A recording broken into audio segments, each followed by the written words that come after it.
Hello, and welcome to the Outsider Gaming Podcast. I am AJ Churchill, your host and editor-in-chief of OutsiderGaming.com.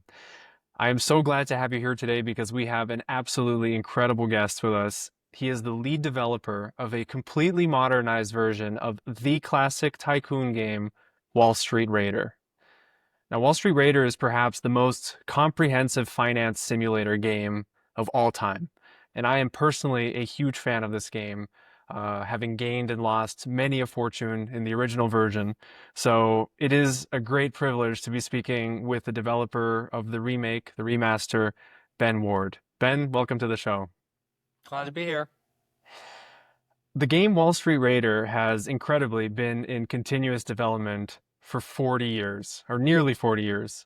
So, for those who've never played it, or maybe even never heard of the game, how would you describe kind of what makes this game so unique? So, you've played the game. There really is nothing like it on the market.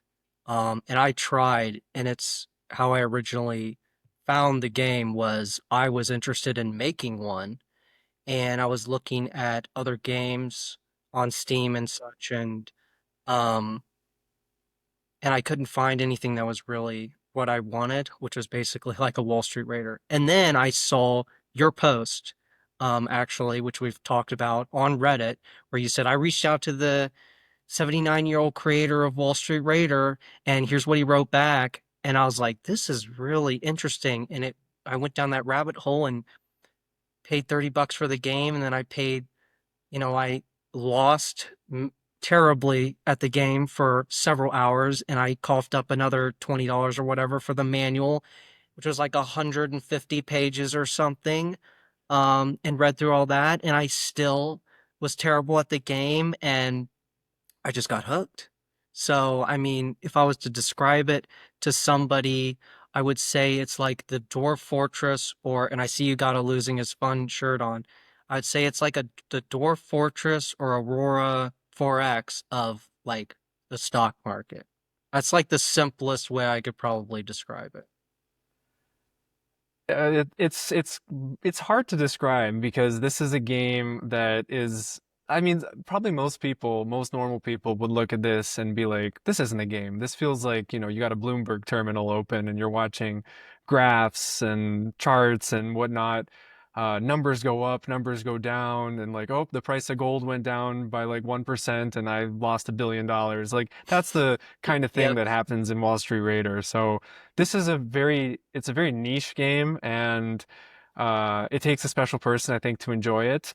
But part of, I think, um, what is interesting about what you're doing is before, I think it took a more special person to enjoy it because the UI, I mean, you could probably talk about it a bit more, was difficult to use. So I know that other people have tried to modernize Wall Street Raider before, but it's such a complex game that no one before you has really been able to pull it off. So when you first approached Michael Jenkins about this project, Michael Jenkins is the developer of the original version from the 80s up until basically today. What was that conversation like with Michael Jenkins? Was he excited about the idea, or did he have some skepticism at first? Oh, he was highly skeptical. He did not believe me at all. Because unfortunately, I was one of a long line of, imagine there's a dragon that needs slayed, and, like from Shrek, and you've got skeletons all over the place of past knights that tried to slay this dragon, and they're all failed. And then here's another one, and he basically gave me a canned spiel. I think he's fine-tuned over the past 40 or 20 years or however long he just wanted to license the game of, yeah, I hear what you're saying, but I don't believe you because, and then he would say, I had JP Morgan developers look at it. I had the game studios who did games for Disney look at it. Teams of people investing hundreds of thousands of dollars into this project, and they all, after a year or whatever, closed up shop and gave up on it. And so why would and it's a very good reason to say why would a 29-year-old software developer who reached out of nowhere and says, "Oh, I can do it." So let's just say it let's just say it took me months of continuous conversation and wearing him down to convince him to not license the game to me, but to say, here's the source code, leave me alone, basically. Wow. Like I Okay. had to sign an NDA, and he's like an old school guy. I had to he snail mailed me an NDA, and I had to mail it back to him signed. And I've done that twice now. I had to do it again when we did the licensing deal. But um but yeah, that was just to here's the code. I'm gonna sue you if you like steal my code and do something with it, and, like don't give me a cut and like steal everything. And which and then and that was just to play with the code. That was just to like whatever, play with it, do whatever you want, because like you're not gonna get anywhere, basically. So please stop emailing me these long emails. Oh my gosh, that's amazing. That's really amazing. Um, okay, so now I want to know a bit about your background and what kind of work have you done as a developer, past projects that maybe like looking back you feel like led you to this one and to be able to slay this dragon that no one else has been able to slay. I mean, I was interested in programming at a very young age. I think my earliest memory is going to the library and like getting a how to program video games book, which was like in C++, plus plus, which was like a massive textbook.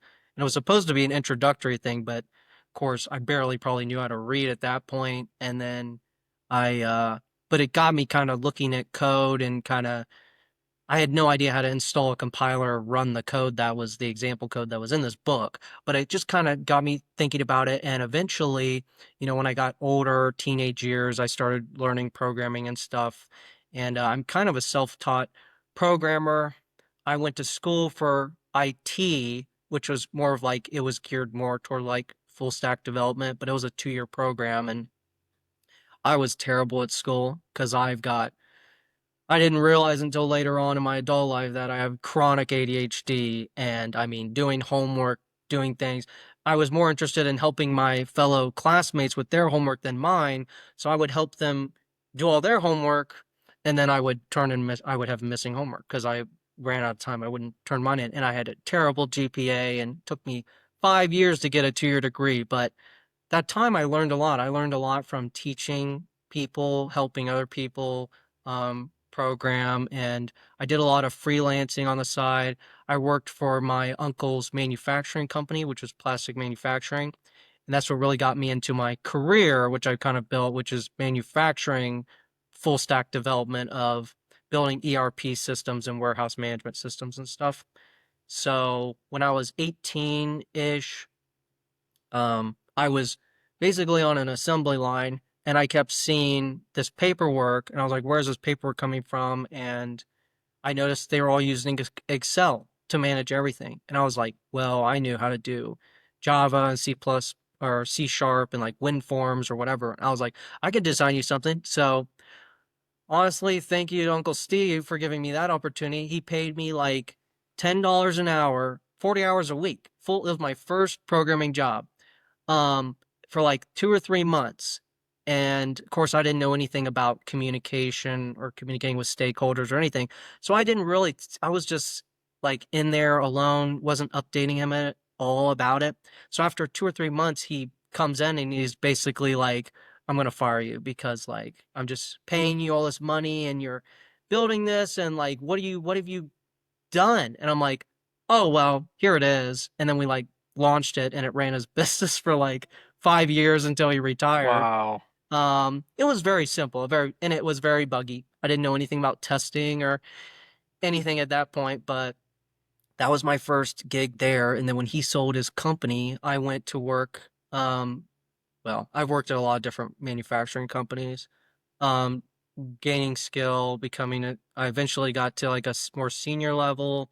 And then recently I worked at a fintech company and, but then I got an offer from a place that I already worked at, in 2019, wanted me back. So that's where I'm working at right now as like the, it's kind of a big title, but the company is not a very, it does a lot of business, but there's a core team of maybe a couple dozen people.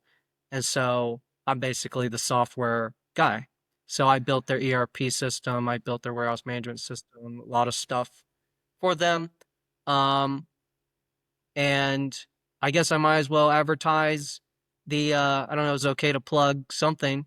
I just Sure. built samedayfab.com for them. We're working on that's basically like you upload a CAD file and you can order it and it ships to your front door. And there's a couple other people in that space that do that. But we're also working on ways to where regular people like myself who actually don't know how to use CAD can build a CAD file online on the website, and we're hoping to launch that in a couple weeks. Um, Very which I think is cool. going to open up a lot of doors for the company I'm working for. It's going to be pretty big. So, but anyway, I don't want to go on and on about it, but that's basically my background. I'm a full stack senior developer, mostly Microsoft, but I've done a lot of stuff. I've done like Python and all kinds of things. But to get to the final of your question, which is what projects led to this, so I would say the main project that led to this was my old professor. Shout out to Bill Nicholson. Long time ago, told me about Colossal Cave Adventure. When he was in school, I guess he was learning to program on the PDP 10 or whatever it is, IBM PC, like a terminal PC, green text, black background, and they had a game called Colossal Cave Adventure, which was a text adventure game. And they spent a whole weekend or whatever, 20 hours or whatever they spent on mapping the whole game out and figuring out where all the Easter eggs are. And I've always been kind of like low key obsessed with the game. Um, and then I got into like fantasy console. Like, I don't know if you ever heard of the Pico 8. Yeah. You ever heard of Pico 8? So I had this weird idea for a side project, a hobby project, which was I kept having this vision of Colossal Cave Adventure running inside Pico 8. And I kind of got obsessed with it. And I was like, I'm going to do this. I don't know how much effort it's going to take. And there's no monetary incentive for this, but I really want to do this. So I did. It only took me about 8 hours on a weekend total. Um, but I had to read the whole Pico 8 documentation and I had to do a bunch of hacking with it too because I had to like write a program to like build the cartridge image or something to get the code in there, whatever. The original code is Fortran. So I had to learn Fortran. And not only that, I had to figure out what version of Fortran it was because there's multiple versions and they all have 1,000-page manual. And my first step was so I had to figure out which version it was. That took a couple hours. And then I had to write a transpiler, which if you don't know what a transpiler is, it's taking one programming language and writing a program to convert it to another programming language. So converting Fortran to Lua is actually a lot more straightforward than you would think.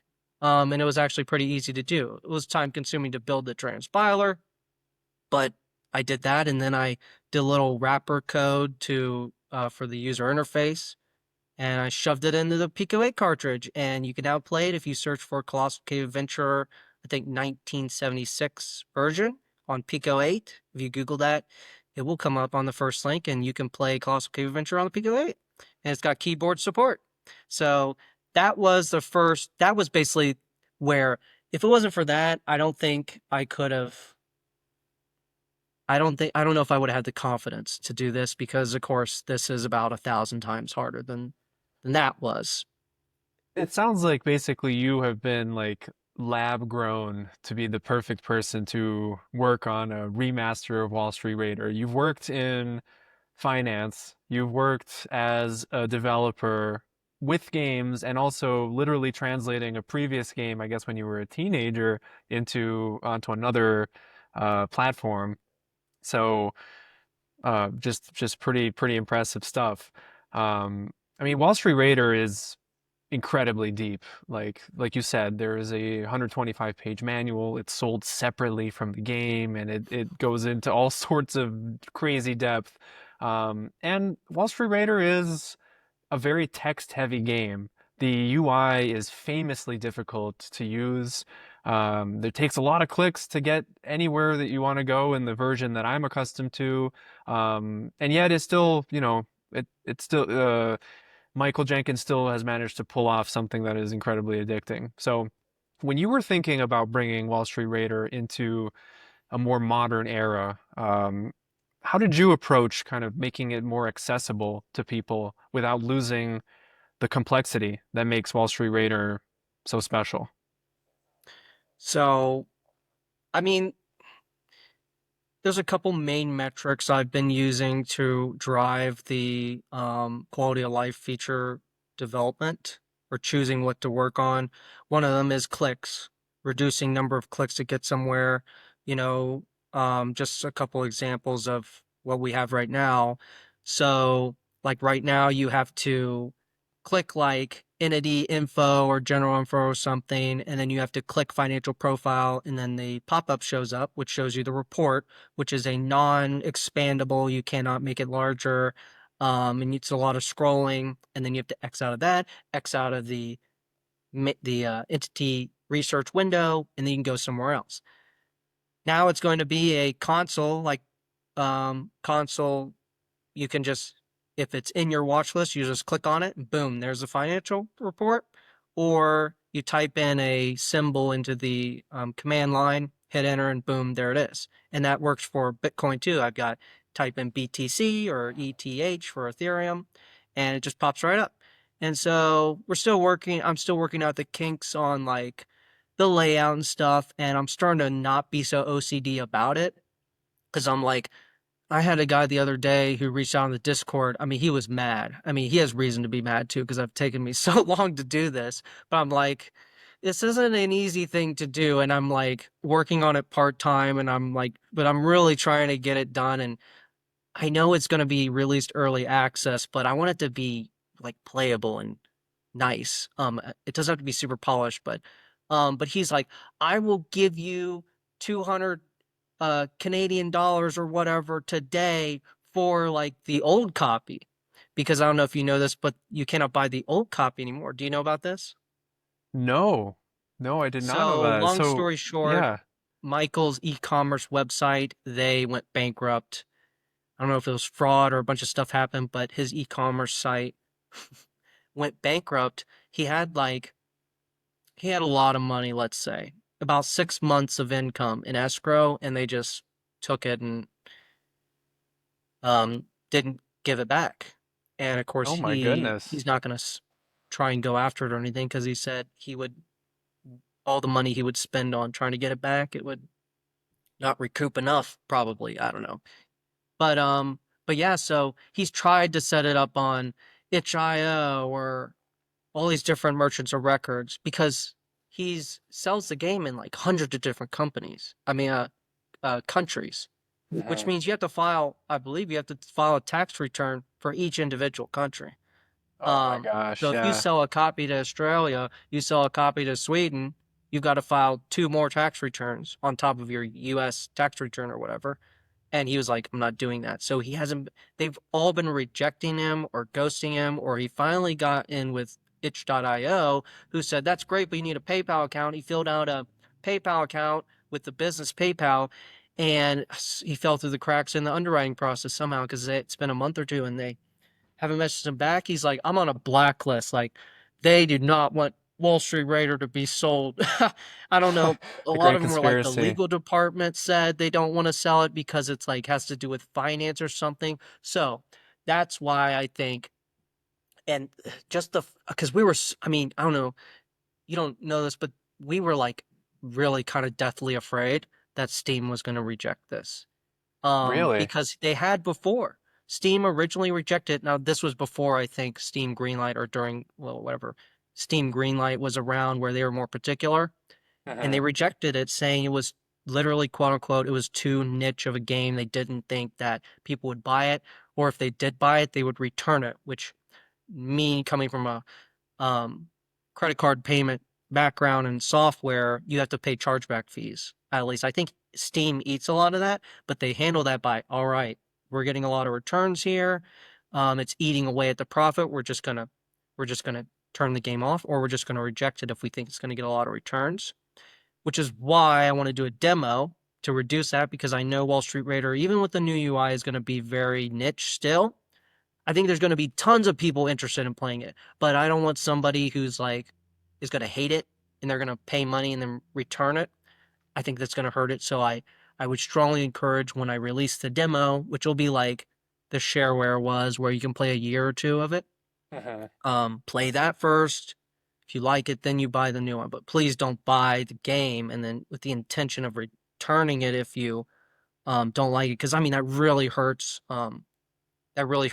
indie game developers. I don't know if people know that, but at least I believe it does if I know anything about credit card payments That processing. seems like a good strategy. Just because the game is so niche and it's so complex, and it takes a certain kind of person that likes likes all that sort of. It's not just a regular old tycoon game. It's a tycoon game on steroids. You can do anything. You can open companies to hold those companies, short sell, Oh yeah, buy futures, buy puts, buy options. It's crazy. it's funny. Um, Yeah, I came up with a new strategy. We talk, and if you come to the Discord, there's all talks of like there's a Wall Street Raider strategy channel, and they talk in that all day long. And people come out of the woodwork of playing this game for 20 years and just coming up with strategies. And I even came up with one. I'm sure it's something that people already do in the game, but I call it I forget what I call it. The shoot, what do I call it? The cash flow snowball or something like that, where you can just buy 20% of a company. Now you control their cash. Then you take that cash, buy 20% of another company, and then you could, I mean, right off the bat in the game, if you got a couple billion right off the bat, you can control Apple, you can control any wow. big company. I mean, because now at some point it gets to the point where the biggest companies in the game with cash are the banks. And I think you start to get into like, I'm not exactly sure how the law works in the game of you can only, there's like some anti-competition or antitrust regulation in the game where you can't own so many banks. So if you have a bank buy a bank buy a bank, and it starts to go, all right, this is you're trying to do something illegal here.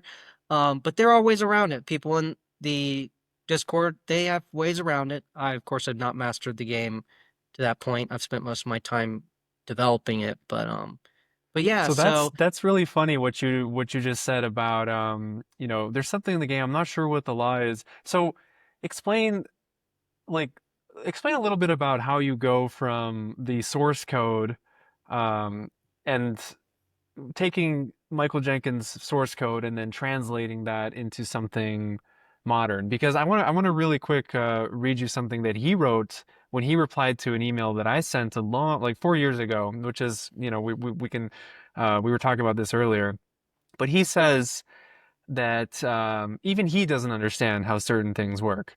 Basically, he had certain at 3 a.m.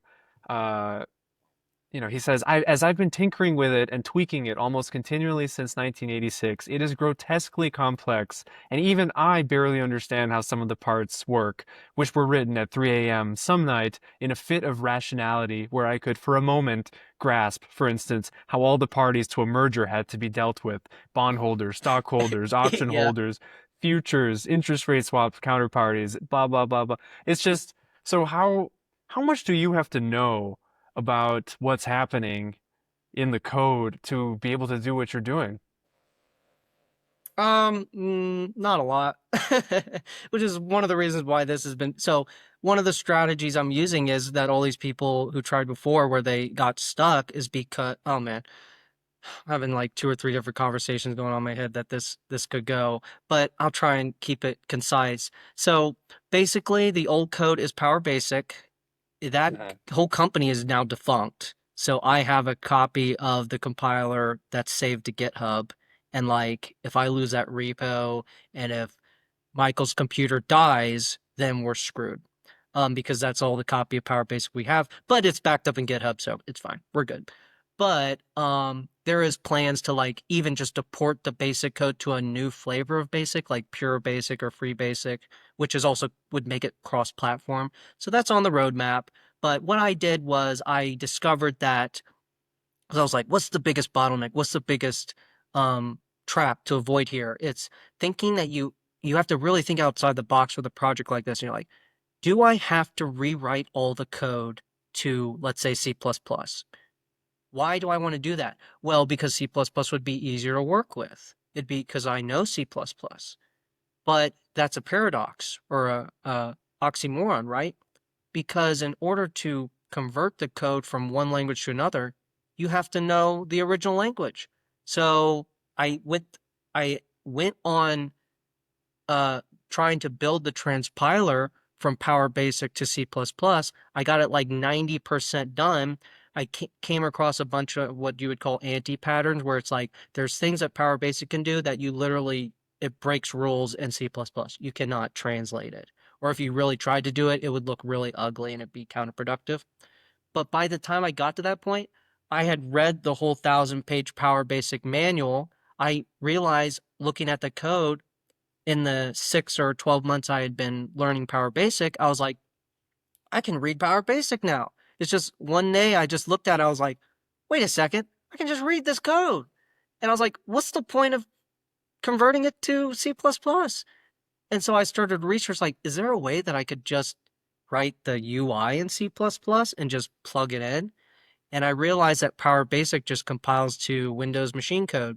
And I was like, well, if it does that, it probably has access to Win32 API, which means I can just create a DLL, a linked library in C++, and I can just link it to the Power Basic code. And that was that. That was the architectural problem that needed to be solved, and I will take the credit for solving that.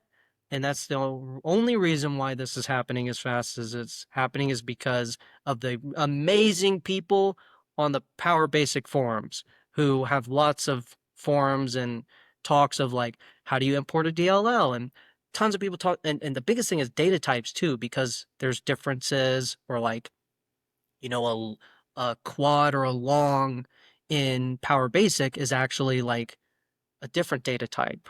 And like a long in Power Basic is an integer in C++.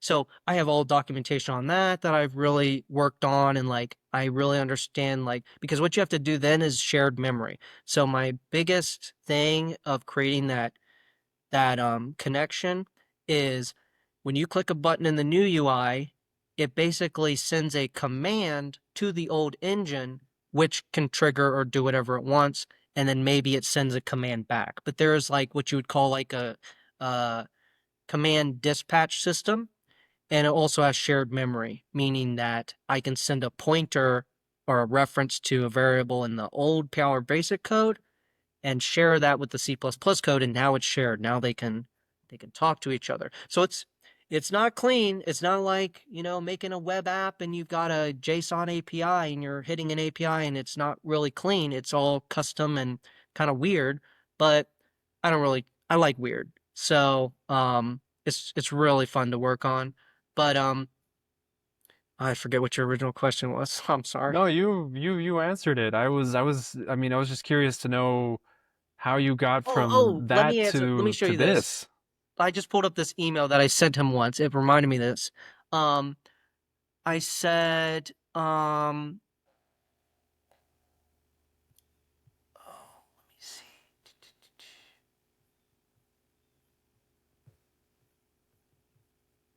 I'm sorry, you're gonna have to edit this out because I have to find this email No, no, it's all because good.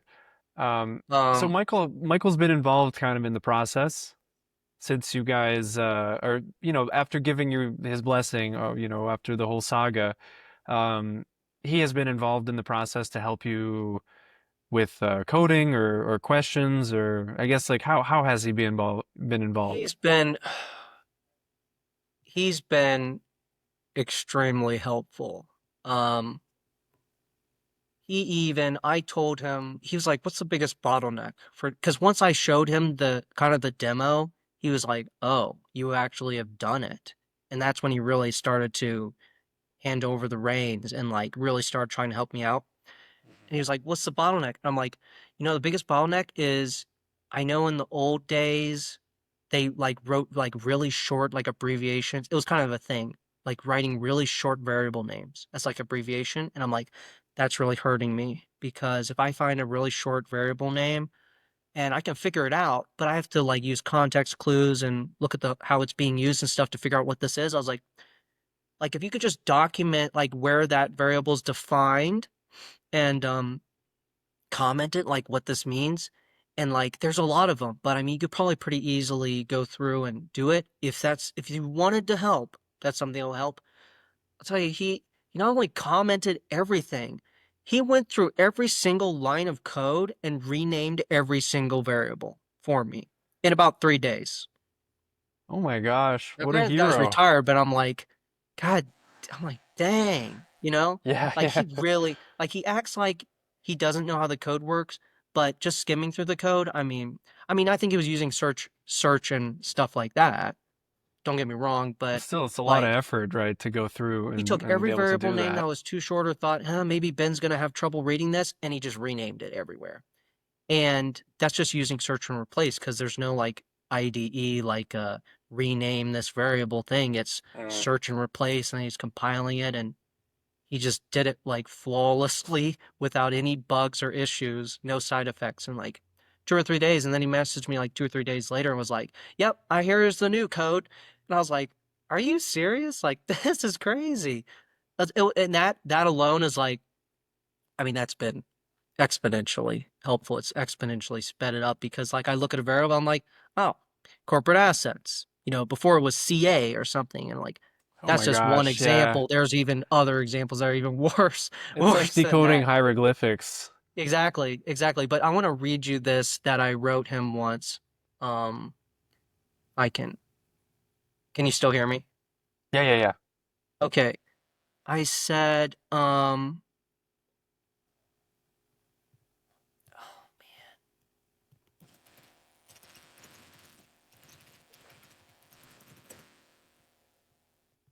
here it is. Here it is. Because he was telling me he sent me a very similar email of like I don't even like know how this thing works anymore because I will write it one year and then the next year I'll forget what I did and I will see the market's going in a direction or doing something I don't like and he will just layer like balancing code on top of it. So there's like 40 years of balancing code and constraints layered and layered and layered on top of it and like it's almost like it's got its own laws where it's like you're writing laws, but then those laws got interpreted wrong, so you're writing laws on top of it. There's like 40 years of that. But I wrote him, I said, in terms of this was January 22nd. I said, in terms of what you're saying about how the code works, I would like to coin the phrase the Jenkins market hypothesis, which is the hypothesis that asset prices reflect competition between Michael Jenkins' understanding of how Wall Street Radar worked at the point in time that he wrote the code over the past 40 years. So that kind of sums up a very high level theory of how the game works is you have all these different versions of Michael Jenkins all competing against each other and fighting each other over how they think the markets work, how he thinks stock prices move, and it's all baked into there. And he replied and said, I like that theory. I think it's very much related to chaos theory as well." Mm-hmm. Mm-hmm. That's amazing. Um, so Jenkins has clearly been pretty involved with helping this go forward and facilitating your work. Um, I know that Wall Street Raider has, a niche but very dedicated fan base, and there's, people who love it for how realistic it is, how deep it is. Have you been in touch with any longtime players during development? Kind of feedback have you gotten? How helpful have they been? And kind of like what are they looking for in this new version? I think you'll see in the if you've I'm sure you've watched the making of Wall Street Raider Michael's interview that he did and put it on there. What he says about how Wall Street, I've coined the phrase or he's coined it, Raiders, we could call ourselves. Um, so Raiders, for one reason or another, are like really nice people, and they're like really funny and really smart and like that's what I originally did with the Reddit because like originally the subreddit was kind of dead. And so I kind of feel bad, but like I was reaching out to the moderators and stuff and they weren't responding.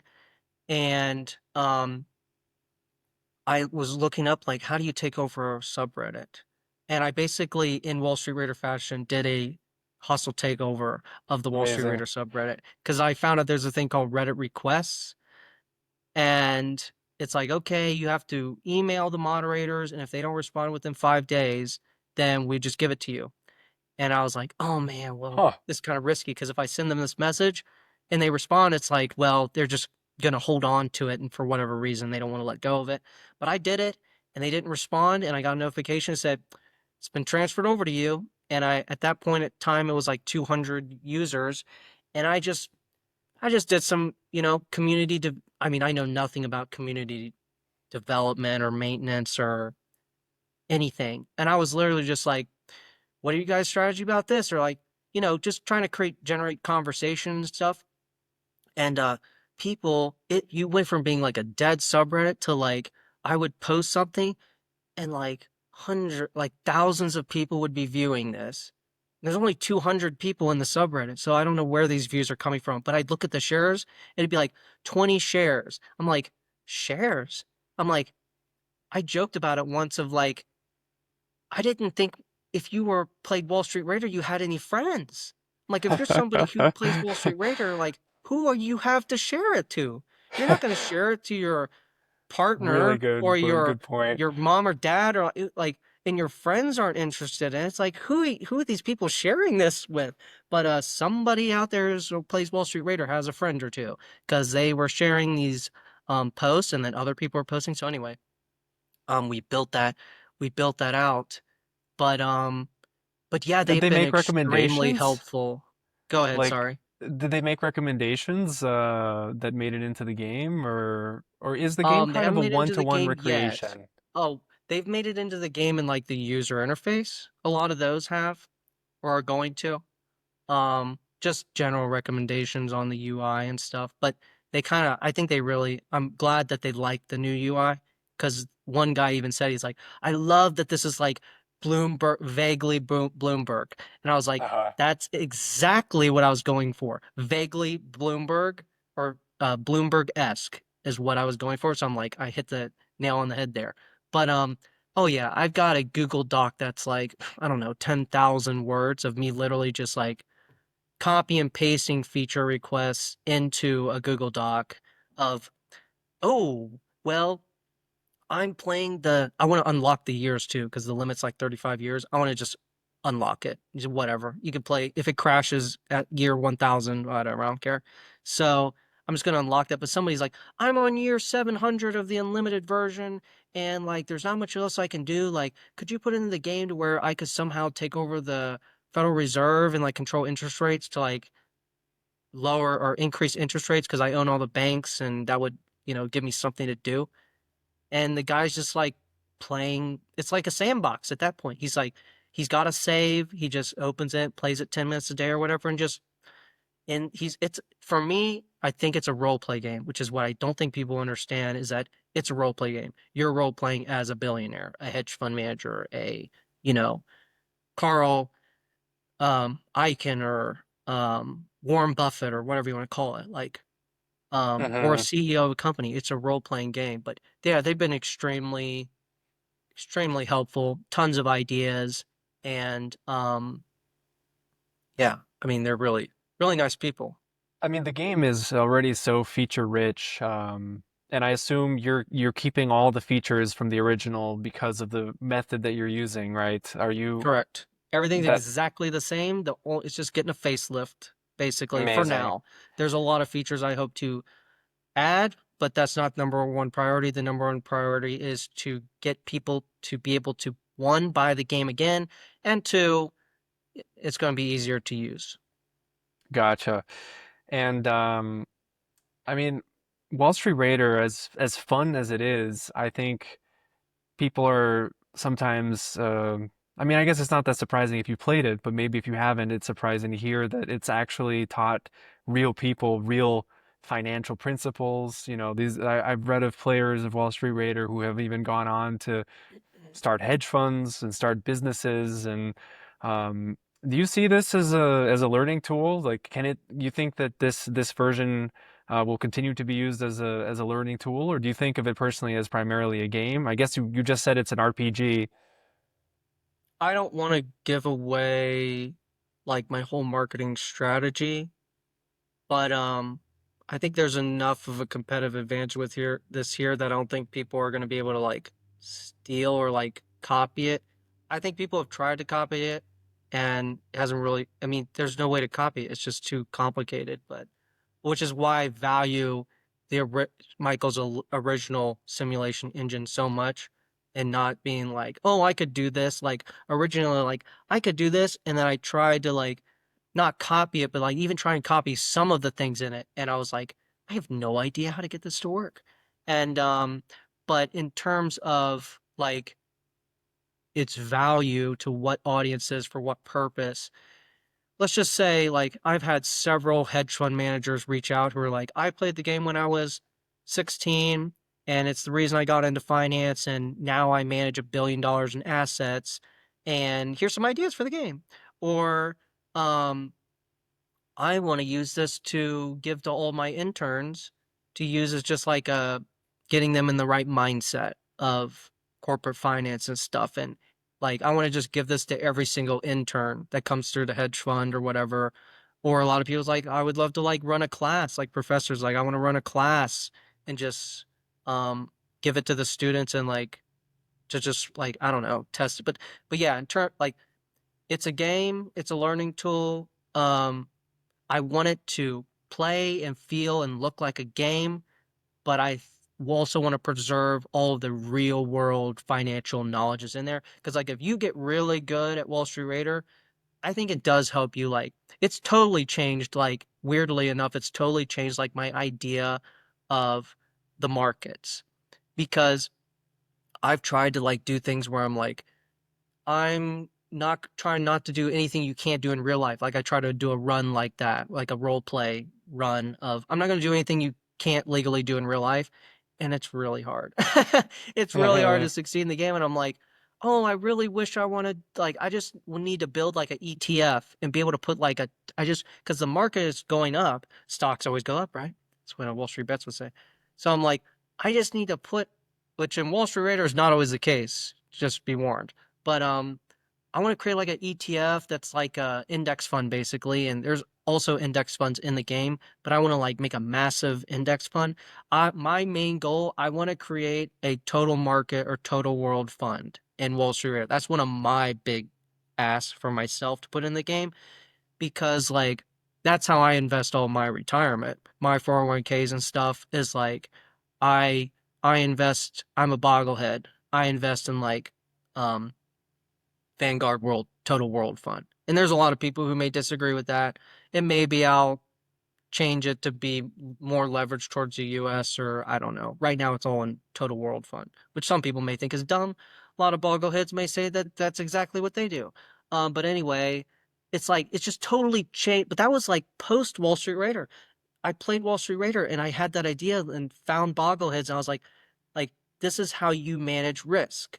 And like it's totally changed my perspective and now I, look at like the Wall Street Journal and I'm reading stuff and I'm like, "Oh yeah, like Centos wants to buy whatever this competitor is, but it's a family-owned business and here's how the board's structured." And like I go to ChatGPT and like do the deep research ChatGPT and like figure out like what the structure of their business is and like this is all stuff I learned from Wall Street Raider. It's like shareholder control and like how much control do you actually need in the real world to do this and like oh what is the CEO, why do they want to take this over, or oh they can't take it over, that must mean these key family members have X number of shares. Just like kind of just role playing it in your head of the real world and fantasizing about like but it like and then I'm like well that kind of helps you invest too if you really understand how the markets move. It kind of helps you. Now, of course, I'm not a multimillionaire. I'm not a billionaire. So I Who guess it knows? hasn't After helped this me game, so much, but maybe I'm also only 23 years old. So I've got a bit of you're time to really, 23. yeah, I'm 23. I have a bit of time to fully manifest my the potential that Wall Street Raiders knowledge has given me. Yeah, you got time, man. Um, that's incredible. So tell me, do you see this as a single like definitive update to Wall Street Raider, or do you see yourself kind of following in Michael Jenkins' footsteps and continuing to refine and expand the game in the way that he has, for many years? I mean, I definitely think there's going to be a couple or several years of really like adding stuff to this game. There may be a plateau in that. But I don't know. I could see it going. There's two timelines, I think. It could go either way. My main goal is I just want to preserve Michael's legacy. I mean, we have a really good licensing deal. It's extremely fair. Um, with um, and like, if I make money, he makes a lot of money. So I want to sell a lot of copies. I want to compensate him for everything he's put into the game and help my family out, you know. So I am focusing a lot on the marketing side, but I'm really focused on the product side as well.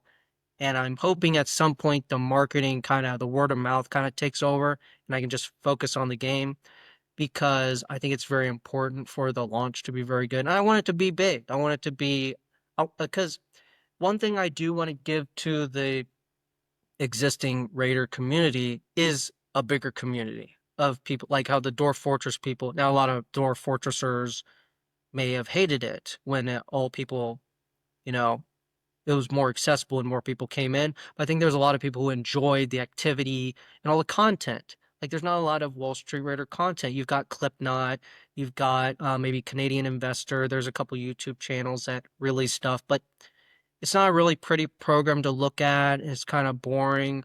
And I want to create something that is could be streamable on Twitch or something that's exciting. I want to add, I don't know if we will have icons or like company logos. Like, I think I'm going to have to remove all the real company names too, and then hope Hmm. that maybe the modding community will take on that risk and create a mod to just put them all back in.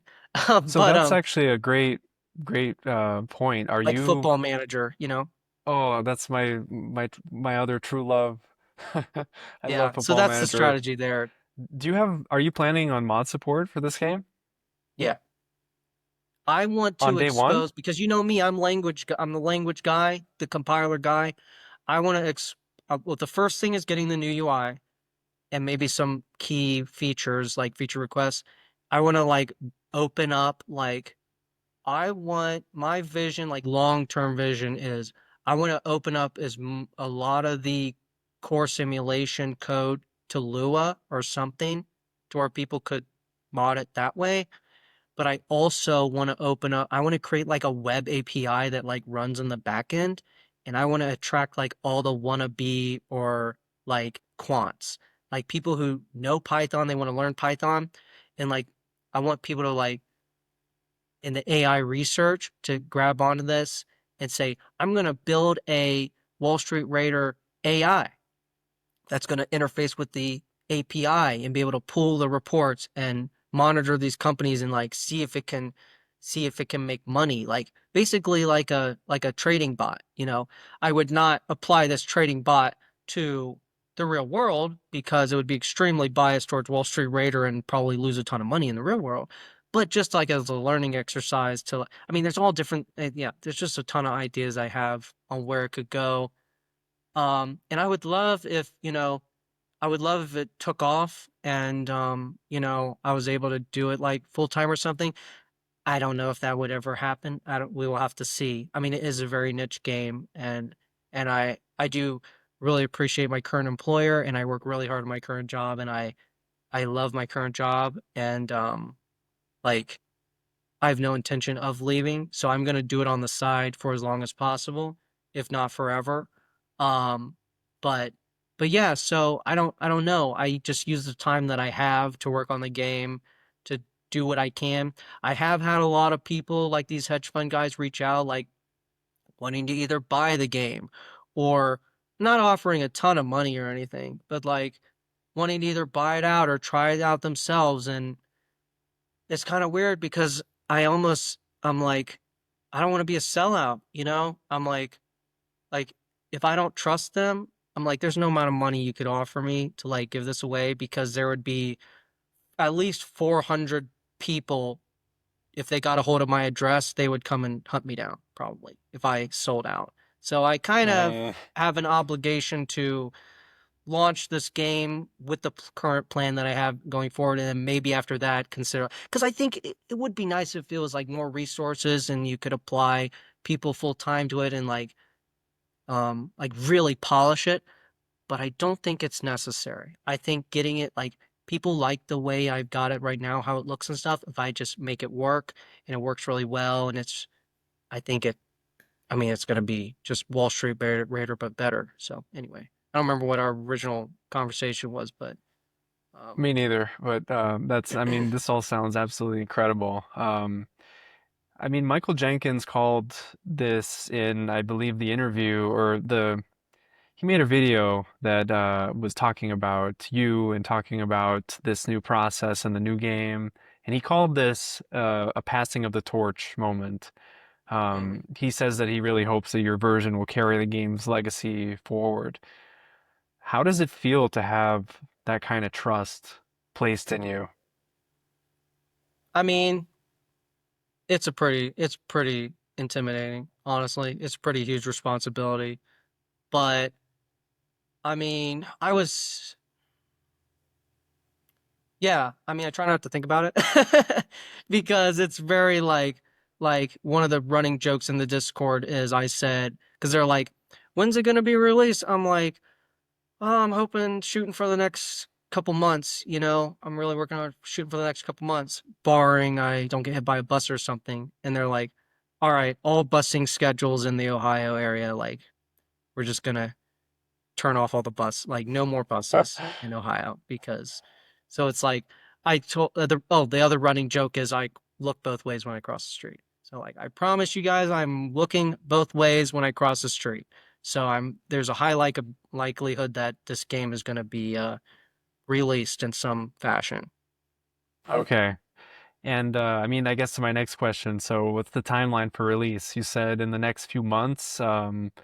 Is there Yeah, I any? want to release in the next 2 months. I want to release a playable version in the next 2 months. Now, is it going to have all the features? Is there going to be? I'm hoping there's no bugs. Michael, he has to test it. That's the part of the agreement. He has to test it before we can release it. So I don't think there will be any major bugs, but there may be kinks. There may be, I don't know, things that could be improved. And it's going to be, that's why I want to do it early access because, like, well, to really get it dialed in and where I really kind of see it, we're talking 6 months or longer. And they're like, well, what could you get us in the next couple months? I'm like, kind of this. And they're like, yeah, you need to just give it to us. So I'm like, maybe it's a risk to release it before it's fully baked, but I'm like, I want to get as many. I've documented all the old buttons and features, so it's going to be weird. It's going to be weird. Like, I don't know if it'll be jarring, but it will be the completely new front user interface. But you'll have the buttons, and but like, okay, this is getting a little into the weeds a bit, but Let's do if it. it's a full text report, like the financial profile or the research report or the earnings report or cash flow report, I want that to be accessible off the bat. Now, maybe you have to click a tab to get to it, but like no button clicking. You're just going to be able to see it. Now, if we're talking about doing an interest rate swap, like I've totally put off redoing that screen. Like you're going to have the OG dialogue. It's going to be like a Windows 95 dialogue popping up to execute or set up your interest rate swaps. And I asked them, I was like, "Is this fine?" And they're like, "Yeah, we don't care. Like, just get the game released, man." So that's the plan. So we're gonna try and reduce pop-ups, try and make reduce scrolling. Um, but my main goal is to get all the old buttons on the new interface, link up those commands to the old engine, and try and organize it better and less clicks. So Gotcha. in a couple Um, months. just incredible. I am so excited to play this.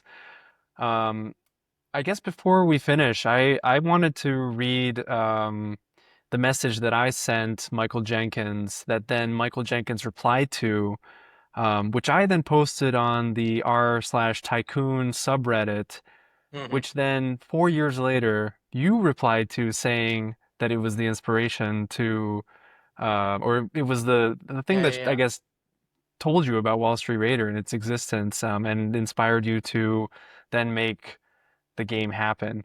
I love Just this so I saga. I'll can, just say I just love this whole saga. That's why I'm so hooked on this. I'm like I'm in like a saga and I'm like I got to see what the ending looks like. oh, it's just incredible. And the fact that I played like some minuscule part is just, I'm over the moon about Yeah, yeah, that. yeah. No, definitely. So the letter that I wrote to Michael Jenkins 4 years ago was, "Hello there. I'm about to purchase Speculator. This is a different game, a kind of a light version of Wall Street Raider where you just buy and sell stocks. I'm about to purchase Speculator after enjoying the free trial. I wanted to know if buying this gives me free access to future versions of Speculator, or if those will have to be purchased separately. Thank you for your help and for the great game. Best regards, AJ." And then Michael Jenkins replied back, "Thanks for asking. No, upgrades are not free unless it's just a minor bug fix. However, subsequent purchases are at about half the 1995 price, $9.95. Also, as a registered user, you can also buy Wall Street Raider at the discounted price of $12.95.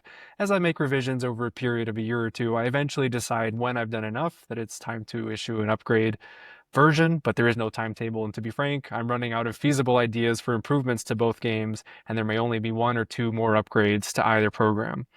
Otherwise, at age 76, this was 4 years ago. I guess he's 80 now. Um, 81. 81. Okay.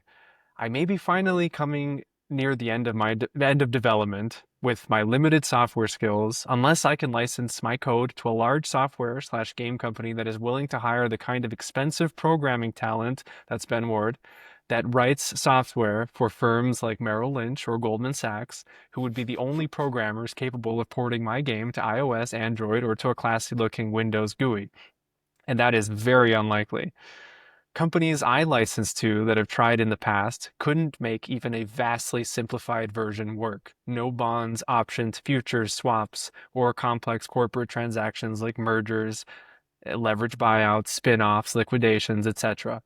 They had very skilled programmers. One group had done game software for Disney, but they didn't understand how things were supposed to work. So their attempts had nice graphics, but nothing worked correctly. Not surprising, as I've been tinkering with it and tweaking it almost continually since 1986. It is grotesquely complex, and even I barely understand how some parts of it work, which were written at 3 a.m. some night in a fit of rationality, where I could for a moment grasp, for instance, how all the parties to a merger had to be dealt with: bondholders, stockholders, option holders, futures, interest rate swap counterparties, proper ratios for every facet, taxes, and so on.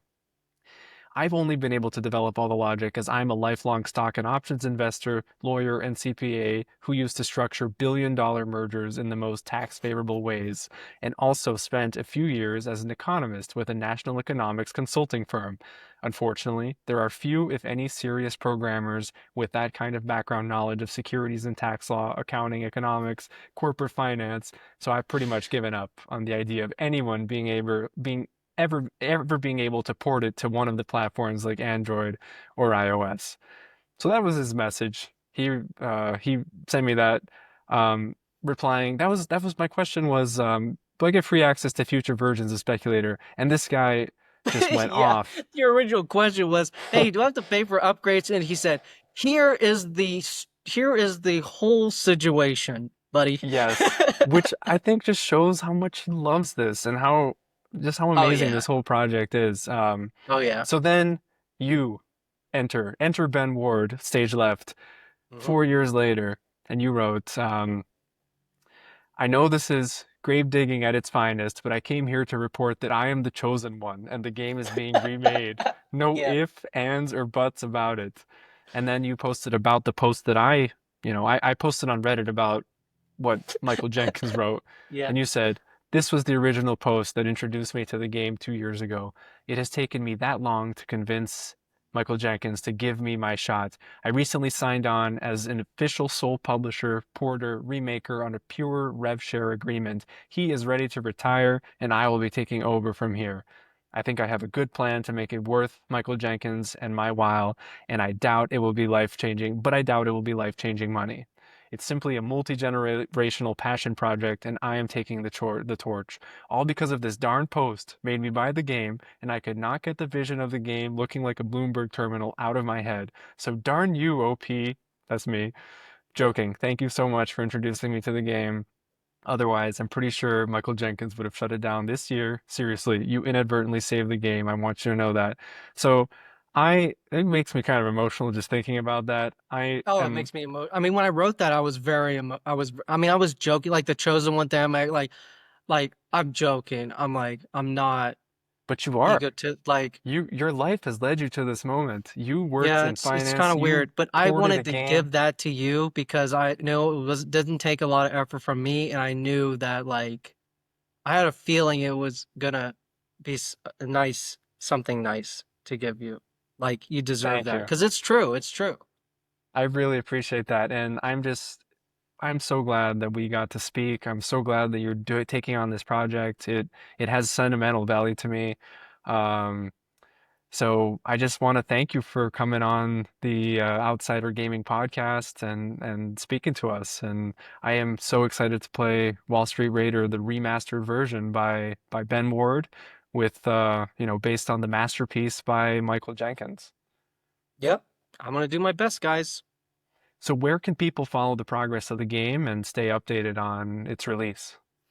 There's a couple different places. There's the subreddit Wall Street Raider r/ Wall Street Raider. There you can find a link to the Discord. You can follow it on Discord.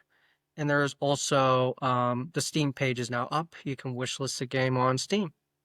Those are the main places. Incredible. Well, to everyone who has listened to or watched our podcast, thank you so much. It means a lot that you've made it this far. Visit outsidergaming.com, where we have gaming interviews like this one, other feature articles, reviews, gaming news, and gaming guides, as well as much more. Thank you so much, Ben, and I wish you the greatest success on the release of this game. Oh, thanks for reaching out, and yeah, thanks again for writing that post. I mean, like th legitimately, like that is the moment that I went straight to the Wall Street Raider page and bought the game. So thanks again for that. But and thanks for having me on. Thank you. Warms my heart. All right. Take care, Ben. Yep, you too.